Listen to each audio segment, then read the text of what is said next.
میں خالہ کی بیٹی کو پسند کرتا تھا، لیکن اس نے مجھے ٹھکرا کر ایک امیر لڑکے سے شادی کر لی، مگر 1 سال بعد اسے طلاق ہو گئی۔ دل میں لگی آگ بجھانے کے لیے میں نے اس سے نکاح کر لیا۔ میں روز اسے مارتا کہ اس نے مجھے کیوں ٹھکرایا تھا۔ وہ چپ کر کے مار کھا لیتی، اس کے بعد الرحمن کی تلاوت کرتی اور کہتی، اے اللہ مجھے انصاف دلا۔ ایک دن میں اس کی ٹانگ توڑنے لگا تو اس نے اونچی آواز میں الرحمن پڑھی تو میرا نام حاشر ہے اور میں کاروباری انسان تھا۔ میں نے جس گھر میں آنکھ کھولی وہ بھی کاروباری گھر ہی تھا۔ میرے ابو کپڑے کا کام کیا کرتے تھے اور اچھے خاصے امیر تاجر تھے۔ میں 3 بہنوں کا ایک ہی بھائی تھا اور تیسرے نمبر پہ تھا۔ مجھ سے چھوٹی ایک بہن تھی، جبکہ 2 بہنیں مجھ سے بڑی تھیں جن کی شادی ہو چکی تھی۔ بچپن سے مجھے لاڈ اور پیار ملا۔ ابا جی مجھ سے اور بہنوں میں فرق نہیں کرتے تھے، لیکن امی بہنوں سے زیادہ میری لاڈ اٹھاتی تھی۔ میں نے جیسے تیسے میٹرک کیا اور اس کے بعد کاروبار میں اپنے ابا کا ہاتھ بٹانے لگا۔ آہستہ آہستہ دکان کو ترقی دی اور ایک نئی دکان بھی کھولی۔ میری ایک کزن جو کہ میری خالہ کی بیٹی تھی، مجھے بچپن سے بہت پسند تھی۔ اس کا نام حیا تھا۔ وہ اپنے نام کی طرح ہی اپنی شخصیت میں ایک عجیب قسم کا سحر رکھتی تھی۔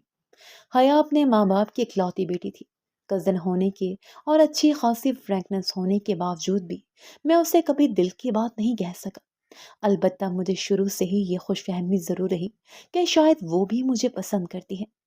ہم بچپن سے ایک دوسرے کے بہت کلوز تھے اور ایک دوسرے سے ہمارا اچھا خاصا ہنسی مذاق چلتا رہتا تھا۔ اس کے باوجود میری کبھی جرت نہیں ہوئی کہ میں اس کے سامنے اپنے دل کو کھول کر رکھ دوں اور اس سے محبت کا اظہار کروں۔ مجھے یوں لگتا تھا کہ اگر اس نے مجھے ٹھکرا دیا تو شاید میرے لیے قابل برداشت نہیں ہوگا۔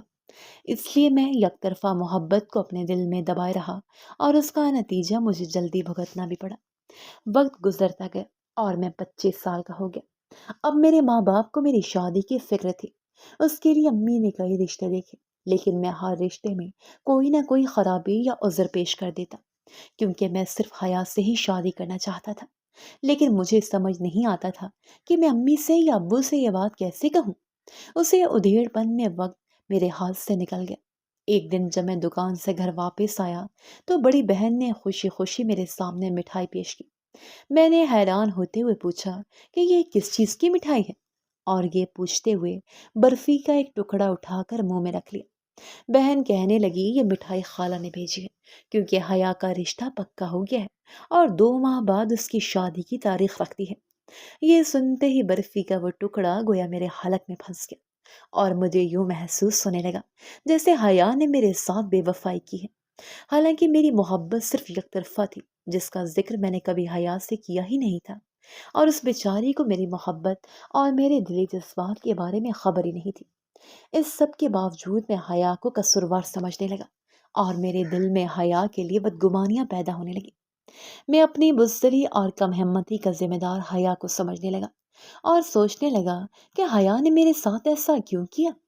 میں نے بہت کوشش کی کہ 2 ماہ میں کسی طرح ایسے حالات پیدا کر سکوں کہ حیا کا یہ رشتہ ٹوٹ جائے اور اس کی شادی نہ ہو، لیکن میں اپنی دلی کمزوری اور کم ہمتی کے باعث ایسا کچھ نہیں کر سکا، اور آخر کار حیا کی شادی کا دن آ پہنچا۔ اس قریبی رشتے کی وجہ سے مجھے بھی شادی میں شرکت کرنا پڑی اور اس کے رخصت ہونے کا منظر اپنی آنکھوں سے دیکھنا پڑا۔ وہ وقت مجھے سام بن کر ڈس رہا تھا کہ جب حیا اپنے دلہا کے ساتھ سٹیج پر بیٹھی تھی۔ اس کا خامند خاصا خوش شکل لیکن چہرے اور آنکھوں سے کچھ سخت گیر قسم کا انسان معلوم ہوتا تھا۔ میں دل ہی دل میں حیا کو بد دعائیں دے رہا تھا اور میرا غصہ حیا کے لیے بڑھتا جا رہا تھا۔ اس وقت تو مجھے اس بات کا احساس نہیں ہوا، لیکن اب سوچتا ہوں کہ میں شاید نفسیاتی مریض ہی بن گیا تھا، جو اپنی بزدلی اور کم ہمتی کا ذمہ دار حیا کو مان کر حیا کو سزا دینا چاہتا تھا۔ آخر کار حیا اپنے دلہا کے ساتھ رخصت ہو گئی اور میں اپنے دل میں پلتے ہوئے انتقام کے جذبات کو بھڑکاتے ہوئے گھر لوٹا۔ وقت گزرتا گیا اور حیا کے لیے میرے دل میں کینہ اور بغض بھی بڑھتا چلا گیا۔ میں پوری کوشش کرتا کہ کسی طرح سے اس کے خاوند سے ملاقات کر سکوں اور اس کو کچھ ایسی باتیں کہہ سکوں کہ جس سے اس کا دل حیا کے لیے بدگمان ہو جائے، لیکن مجھے ایسا موقع ہی نہیں ملتا تھا۔ اس سے ملاقات سب کے سامنے ہی ہوتی اور وہ بھی عجیب قسم کا آدمی تھا جو کسی سے زیادہ گھلتا ملتا نہیں تھا۔ حیا کی شادی کو 4 ماہ گزر گئے تھے جب اچانک خبر ملی کہ حیا ناراض ہو کر گھر آ گئی ہے، میرے دل کو بہت خوشی محسوس ہوئی، اور میں بھی اپنے دل کی تسلی اور نفس کے چسکے کے لیے امی کے ساتھ ہی حیا کے گھر چلا گیا۔ وہاں جا کر معلوم ہوا کہ اس کا شوہر بے حد شک کے مزاج ہے، اور صرف شک کی بنیاد پہ ہی حیا کو مارتا پیٹتا رہتا ہے۔ یہی نہیں بلکہ حیا کی ساس بھی کچھ اسی طرح کی عورت تھی، جو بیٹے کی اس ذہنیت کا فائدہ اٹھاتے ہوئے حیا کو ذلیل کروانے کا کوئی موقع ہاتھ سے نہیں جانے دیتی تھی۔ اپنی بہن کی بیٹی کے یہ حالات دیکھتے ہوئے میری امی بہت زیادہ دکھی ہوئی، مگر میرے دل میں تو لڈو پھوٹ رہے تھے، اور میں حیا کی طرف تنزیہ نظروں سے دیکھ رہا تھا، جیسے اس پر ظلم ہونے سے میرے دل کو بہت خوشی محسوس ہو رہی ہو۔ محبت کا وہ جذبہ جو میں کبھی حیا کے لیے محسوس کیا کرتا تھا، اب نفرت اور انتقام کا ایک بے پناہ جذبہ بن چکا تھا۔ اس کے آگے تمام مقدار اخلاقیات اور انسانیت ختم ہو گئی تھی۔ کچھ دن بعد حیا واپس اپنے سسرال چلی گئی، لیکن 2 ماہ گزرنے کے بعد ایک بار پھر حیا اپنے میکے واپس آ گئی۔ اس بار بھی وہی کیس تھا۔ جب ہم حیا کا پتہ کرنے اس کے گھر گئے، اور اس کے چہرے پر نیل کے نشان تھے، اور وہ بہت شدید بیمار بھی تھی۔ اسے دیکھ کر ایک بار تو میرا دل تڑپا اور محبت نے انگڑائی لی، لیکن دوسرے ہی لمحے میری نفسانی خواہش کا انتقام کا جذبہ محبت پر حاوی ہونے لگا، اور میں اس کی حالت سے مزہ لینے لگا۔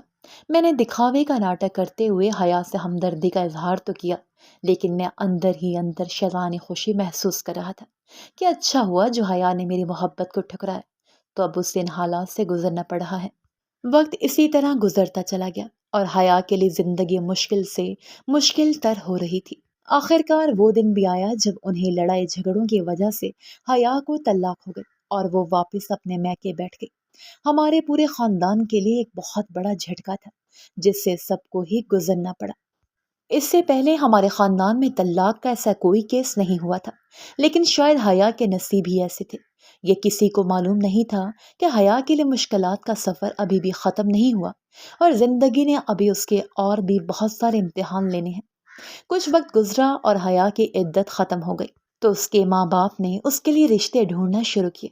اس سب میں میری امی بھی پیش پیش تھی، لیکن اب مشکل یہ آ پڑی تھی کہ حیا طلاق یافتہ تھی، اور ایک طلاق یافتہ کو کوئی بھی اپنی بہو بنانے کے لیے راضی نہیں تھا، جیسا کہ ہمیشہ سے ہمارے معاشرے میں ہوتا ہے۔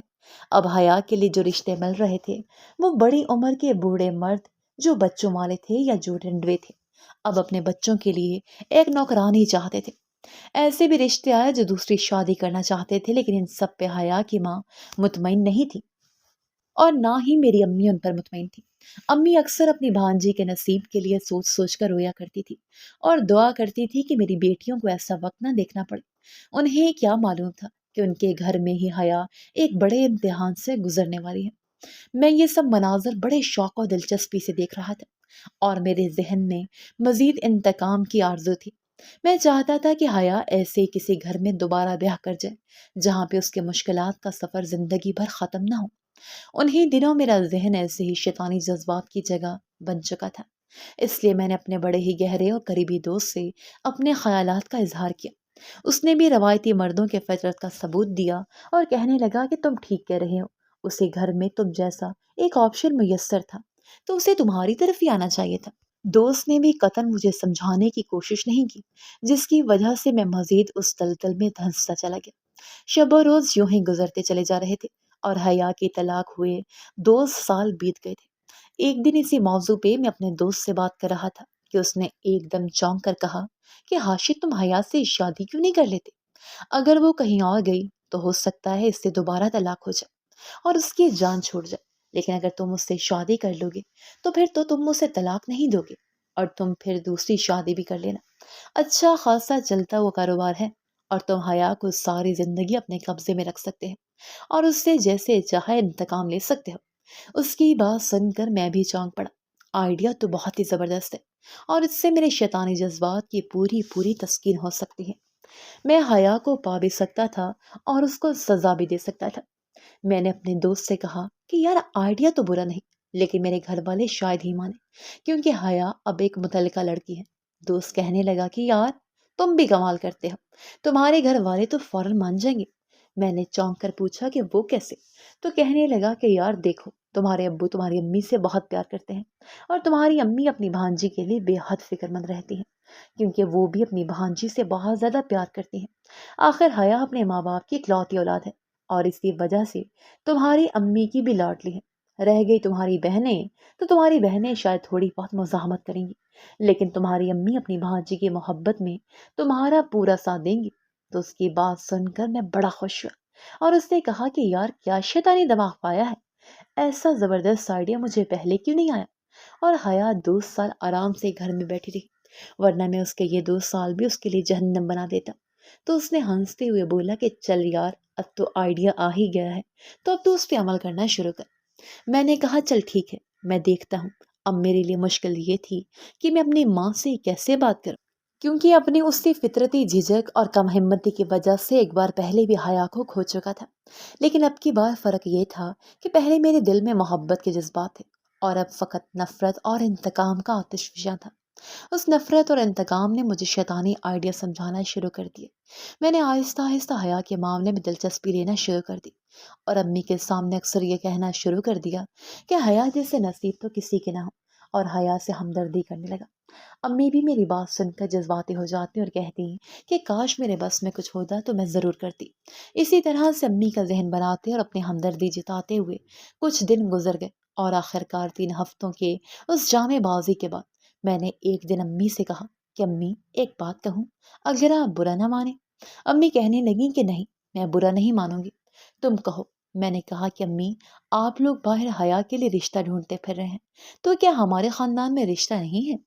امی کہنے لگیں کہ خاندان میں اگر رشتہ ہوتا اور کوئی اس کو اپنی بہو بنانے پہ تیار ہوتا، تو ہمیں باہر ہی کیوں دیکھنا پڑتا؟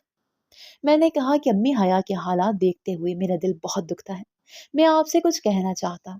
امی چونک کر میری طرف دیکھنے لگی اور کچھ نہیں بولی، وہ بہت محنت خیز نظروں سے میری طرف دیکھ رہی تھی۔ آخر ماں اپنے اولاد کے دل کا حال جان ہی لیتی ہے۔ میں نے کچھ دیر خاموشی اختیار کیے رکھی، اور پھر کہا کہ امی، میں چاہتا ہوں کہ ہم حیا کو اس گھر میں لے آئیں، میں حیا سے شادی کرنا چاہتا ہوں۔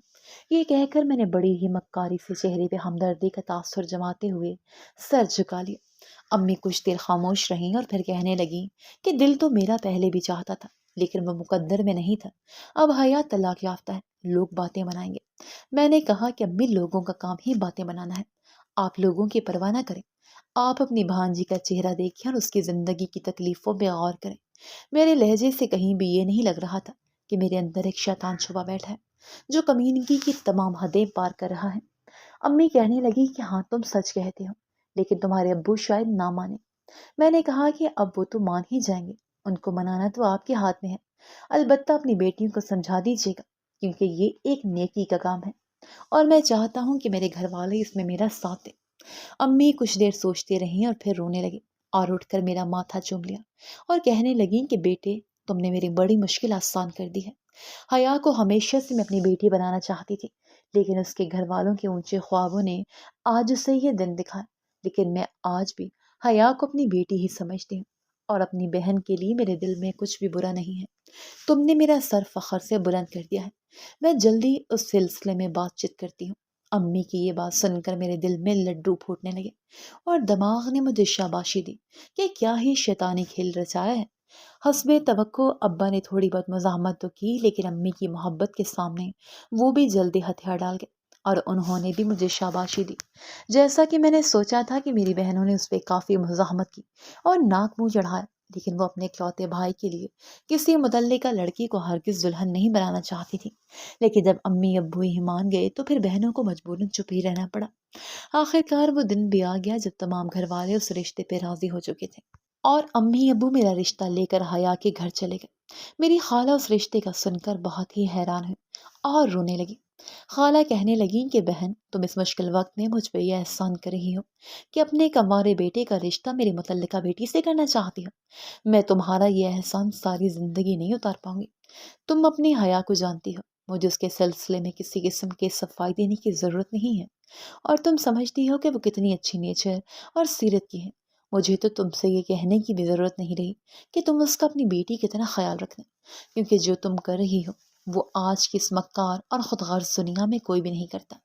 امی نے اپنی بہن کو گلے لگایا اور یوں رشتہ پکا ہو گیا، کیونکہ حیا کے گھر والوں کی طرف سے تو انکار کا سوال ہی پیدا نہیں ہوتا تھا۔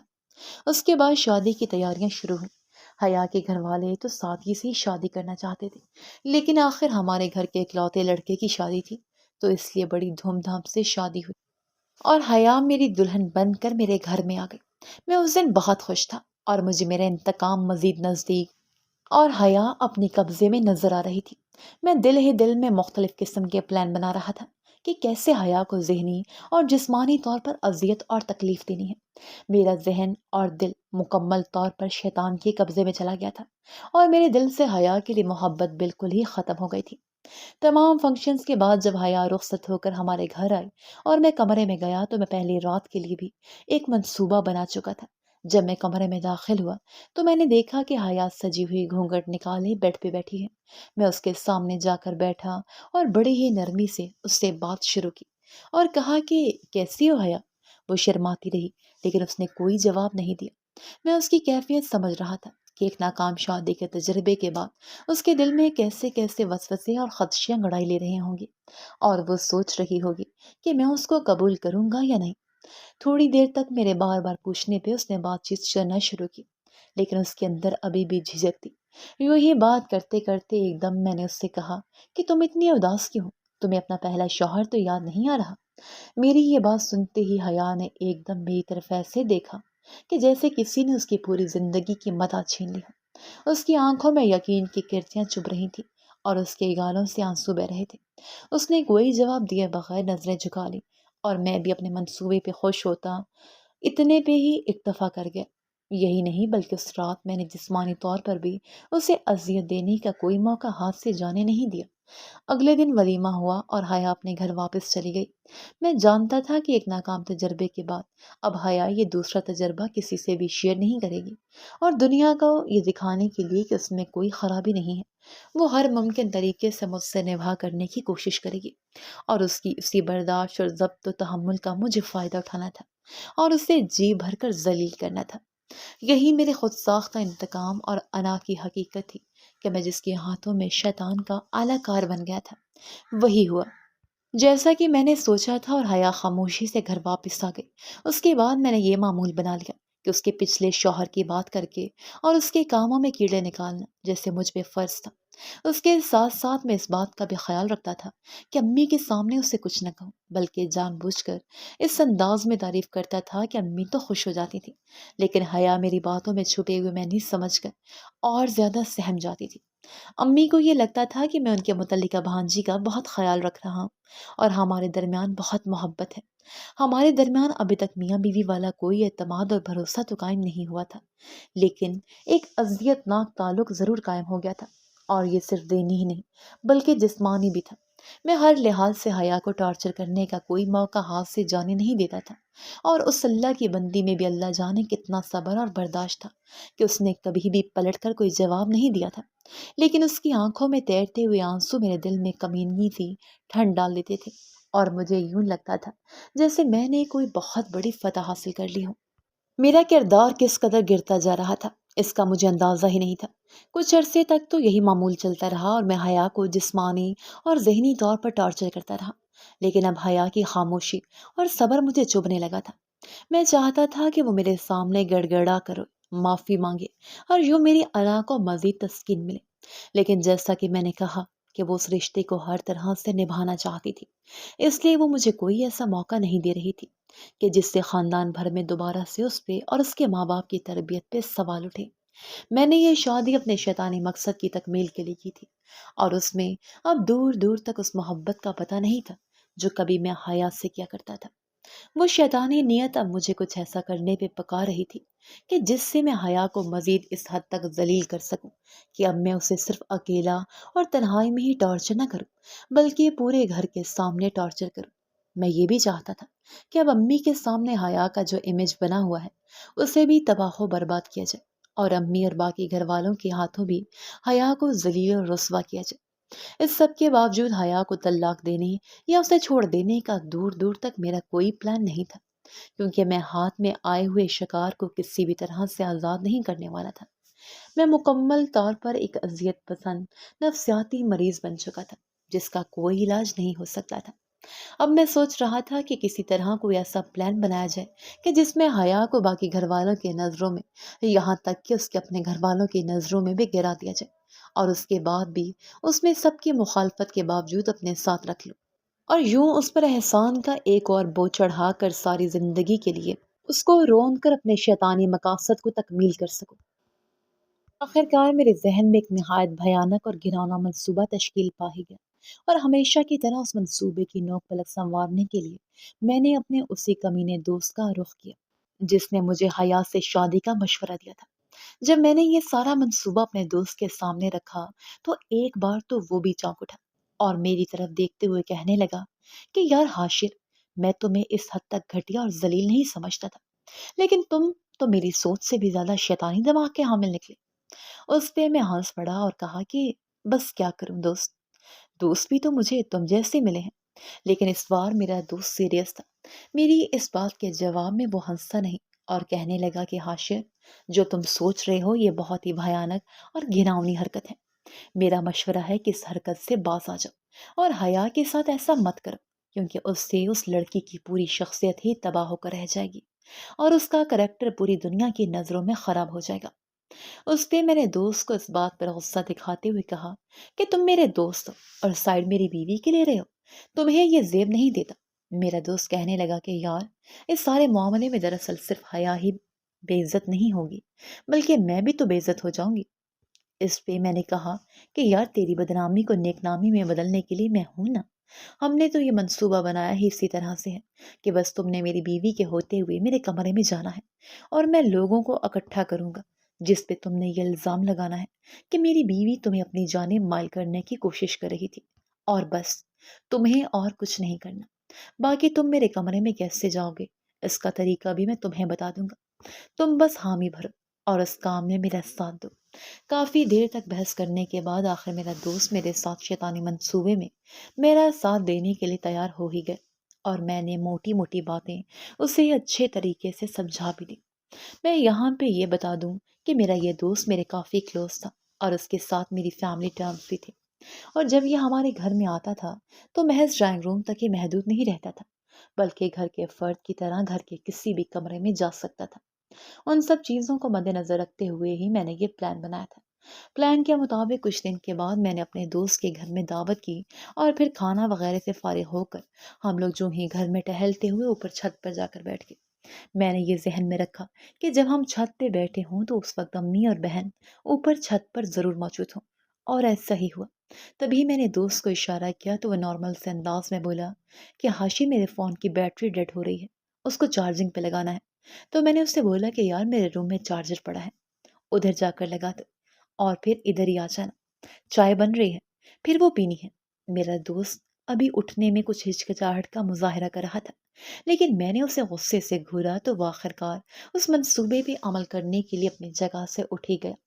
منصوبے کے مطابق اس نے 4 منٹ تک صرف سیڑھیوں میں ہی کھڑے رہ کر انتظار کرنا تھا، اور 5-6 منٹ اس نے میرے کمرے میں جانا تھا، اور میں جانتا تھا کہ اس وقت میری بیوی کمرے میں اکیلی ہی ہوگی، کیونکہ چائے بنانے کے لیے کچن میں میری بہن گئی ہوئی تھی اور امی اور دوسری بہن چھت پہ میرے ساتھ ہی بیٹھی تھی، جبکہ سب سے چھوٹی بہن گھر کے دوسرے کاموں میں مصروف تھی اور ابا بھی گھر نہیں آئے تھے۔ میں نے ٹھیک چوتھے منٹ خود کلامی کے انداز میں کہا، آخر یار، یہ کہاں رہ گیا؟ موبائل کو چارجر پہ لگانے گیا تھا، ابھی تک نہیں آیا۔ یہ کہہ کر میں اٹھا اور بالکل نارمل انداز سے سیڑھیاں اترتا ہوا نیچے آ گیا۔ یہ مغرب کے بعد کا وقت تھا، جب گھر میں اتنی چہل پہل نہیں تھی اور سب لوگ ہی اپنے اپنے کاموں میں مصروف تھے۔ اپنے کمرے کے دروازے پہ آ کر میں نے چپکے سے جھانک کر دیکھا تو میرا دوست کمرے میں کھڑا تھا اور میری بیوی کا سر مجھے نظر آ رہا تھا۔ وہ شاید بیڈ کی دوسری جانب فرش پہ بیٹھی تھی۔ میں نے وہیں سے اونچی آواز میں دھاڑنا شروع کر دیا کہ یہ تم کیا کر رہی ہو؟ تمہیں شرم نہیں آتی جو تم نے اس گھر کو اپنا شیطانی خواہشات کو پورا کرنے کا اکھاڑا بنا رکھا ہے؟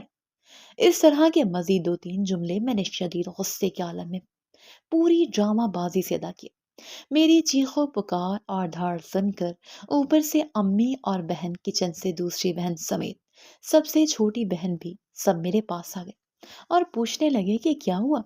میں نے کہا کہ آپ اندر آئیں اور دیکھیں کہ یہ دونوں میری پیٹھ پیچھے کیا رنگ رلیاں منا رہے ہیں۔ اب یہاں پہ منصوبے کے مطابق میرے دوست کو حیا پر الزام لگانا تھا۔ ہم جیسے ہی کمرے میں داخل ہوئے تو میں نے دیکھا میرا دوست گھٹنوں کے بل زمین پر بیٹھا تھا اور اس کے چہرے پہ آنسو بہ رہے تھے۔ اندر داخل ہونے پہ مجھے صاف نظر آیا کہ میری بیوی اس وقت مغرب کے بعد کے نوافل ادا کر رہی تھی۔ اب وہ دعا مانگنے میں مصروف تھی۔ جب میں نے دھاڑ مچائی تو اب وہ چونک کر ہماری طرف دیکھ رہی تھی۔ میرے لگائے ہوئے الزامات سن کر وہ اس وقت شدید صدمے کی کیفیت میں تھی۔ اس سے پہلے کہ میں کچھ اور بولتا میرا دوست اٹھا اور اس نے میرے منہ پر ایک تمانچہ رسید کیا اور کہنے لگا، آنٹی یہ سب شیطانیت آپ کے بیٹے کی پھیلائی ہوئی ہے، اور ہاں میں مانتا ہوں کہ کسی حد تک میں بھی اس سب کا حصے دار ہوں۔ یہ کہہ کر اس نے حیا کی شادی کے پلان سے لے کر اب تک کی ساری بات کھول کر بتا دی۔ اس کی ان باتوں پہ مجھے بہت غصہ آیا اور میں نے مکرنا چاہا اور اسے کہا کہ تمہارے پاس ان سب چیزوں کا کیا ثبوت ہے؟ تم اپنے آپ کو بچانے کے لیے مجھ پر جھوٹا الزام لگا رہے ہو۔ تو اس نے جیب سے موبائل نکال کر آڈیو ریکارڈنگ چلا دی جس میں ہماری کل کی گفتگو ریکارڈ شدہ تھی۔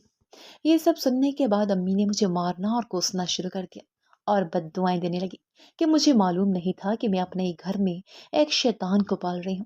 اس وقت ابا جی بھی گھر آ گئے۔ انہیں جب اس سارے معاملے کا علم ہوا تو انہوں نے اسی وقت مجھے ساری جائیداد سے آگ کرتے ہوئے گھر سے باہر نکال دیا اور کہا کہ حیا اب تمہاری بیوی نہیں بلکہ ہماری بیٹی ہے، اور تم جو کچھ کیا ہے اس کے بعد ہمارا سر ہماری بیٹی کے سامنے ہمیشہ جھکا رہے گا۔ میری تینوں بہنیں بھی شدید نفرت سے مجھے دیکھ رہی تھی۔ مجھے اسی وقت کھڑے کھڑے گھر سے باہر نکال دیا گیا۔